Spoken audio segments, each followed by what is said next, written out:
kedua di antara memuji Allah dengan lisan, kita menyebut nikmat-nikmat tersebut agar kita tidak lupa. Manusia ini suka lupa. Allah berfirman, wa amma bi ni'mati rabbika fahaddits. Adapun nikmat Rabbmu maka sebut-sebutlah.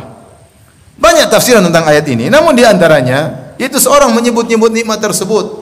Dia sebut untuk dirinya atau dia sebut untuk keluarganya agar dia bersyukur kepada Allah Subhanahu wa taala. Contoh, dia bilang sama istrinya, "Sayang, alhamdulillah sekarang kita penuh kenikmatan. Dulu kamu kurus, sekarang kamu gemuk. Alhamdulillah. Dulu kita enggak punya motor, kita pinjam sana pinjam sini. Sekarang alhamdulillah kita udah punya motor." Abi itu cerita-cerita kayak gitu loh. Ini untuk bersyukur kepada Allah.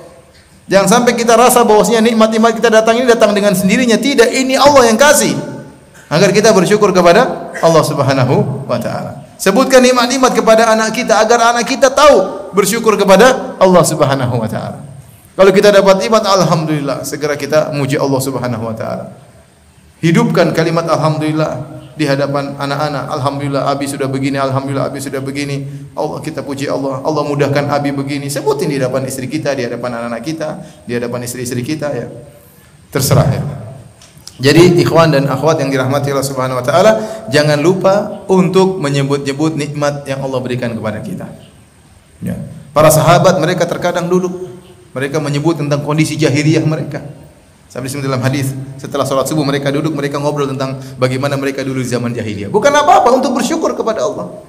Kita dulu begini, alhamdulillah sekarang Allah kasihkan kita kenikmatan. Sampai mereka terkadang tertawa. Mereka nyebut nikmat yang Allah berikan kepada mereka ya.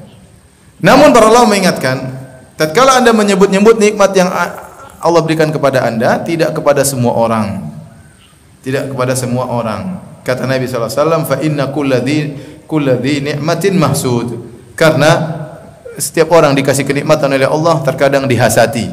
Maka seorang waspada. Dia boleh menceritakan kenikmatan yang dia rasakan, tapi kepada orang-orang yang terpilih, teman-teman dekatnya, agar tidak hasad kepada dia. Tidak hasad kepada dia. Kalau dia punya istri yang soleha, tidak perlu dia cerita kepada semua orang. Istri saya Masya Allah soleha. Ketemu orang, istri saya Masya Allah soleha, luar biasa. Kalau saya pulang dari kantor, dia bukakan kaos kaki saya. Ya, kalau saya bangun tidur, dia sikatkan gigi saya. Masya Allah. Kalau kuku saya panjang, dia potongkan kuku saya. Ya. Kalau saya makan sama dia, dia makan ikan, dia buang tulang-tulangnya semuanya. Dia serahkan ikan kepada saya. Jangan antum ceritakan sama semua orang. Karena sebagian orang nanti hasad. Sebagian orang jadi sedih. Waduh, istri saya kok kebalikannya. Jadi sedih. Makanya waktu Nabi Yusuf alaihissalam bermimpi, inni ra'aitu ahda asyara kaukaba wasyamsa wal qamara ra'aituhum li sajidin. Qala ya bunayya la takhsus ru'yaka ala ikhwatika fayakidu laka kaida. Inna syaitana fil insani aduwwun mubin. Kata Allah Subhanahu wa taala, Nabi Yusuf berkata kepada ayahnya Nabi Yakub alaihissalam, sungguhnya aku melihat dalam mimpiku matahari, rembulan, 11 bintang semua sujud kepadaku. Apa kata Nabi Yakub? Jangan kau ceritakan kepada kakak-kakakmu. Fayakidu laka kaida. Mereka akan hasad dan mereka akan bikin makar keburukan untukmu. Jadi tidak semua kenikmatan yang kita rasakan harus kita ceritakan. Kita ceritakan kepada orang terpilih. Ini saya katakan kepada laki-laki maupun kepada perempuan. Hati-hati. Karena sebagian orang, ingat ya, saya ulang ya. Kemudian tatkala kita ceritakan kenikmatan yang kita rasakan itu dalam rangka bersyukur, bukan untuk sombong. Karena sebagian orang sebutkan kenikmatan yang dirasakan untuk sombong, bukan untuk bersyukur kepada Allah Subhanahu wa taala. Alhamdulillah saya baru punya mobil baru, tapi dia ingin pamer. Bukan untuk bersyukur kepada Allah Subhanahu wa taala. Alhamdulillah saya baru kawin lagi, bukan untuk bersyukur kepada Allah, tapi untuk bikin jengkel teman-temannya. Untuk bikin pamer. Ya akhi, ente sebutkan nikmat yang Allah berikan kepada ente bukan untuk ente jadikan sarana kesombongan, tapi untuk ente tawadhu, bersyukur kepada Allah bahwasanya nikmat tersebut dari Allah, bukan dari saya. Itu maksudnya wa amma bi ni'mati rabbika fahaddits.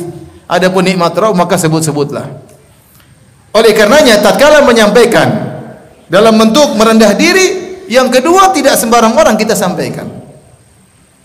Sebagian ibu-ibu baru dapat kenikmatan sini, kemudian dia upload seluruhnya, dia share seluruhnya. Dia jalan-jalan di luar negeri, foto sana foto sini, kemudian dia masukkan ke Instagramnya.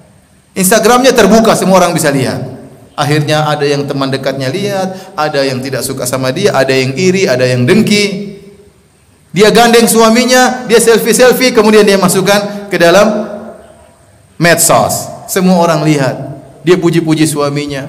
Akhirnya banyak akhwat yang tergoda. Boleh juga kita nemani dia, untuk menemani dia bersama suaminya. Akhirnya ada akhwat yang daftar untuk dipoligami ya. Yang salah siapa? Dia sendiri. Kenapa dia pamer-pamer suaminya di luar? Oleh karenanya, ya, jangan sampai kita niatnya bersyukur, malah kita melakukan kesalahan, malah kita membuat orang hasad kepada kita. Oleh karenanya sebutkan nikmat-nikmat Allah, tapi dalam rangka bersyukur. Yang penting di antara kita sama istri kita, kita sama kawan kita sama anak-anak kita. Karena betapa sering kita lupa bahwasanya Allah telah berikan kita banyak kenikmatan. Di antaranya agar kita tidak lupa, kita ingatkan diri kita dengan nikmat-nikmat tersebut.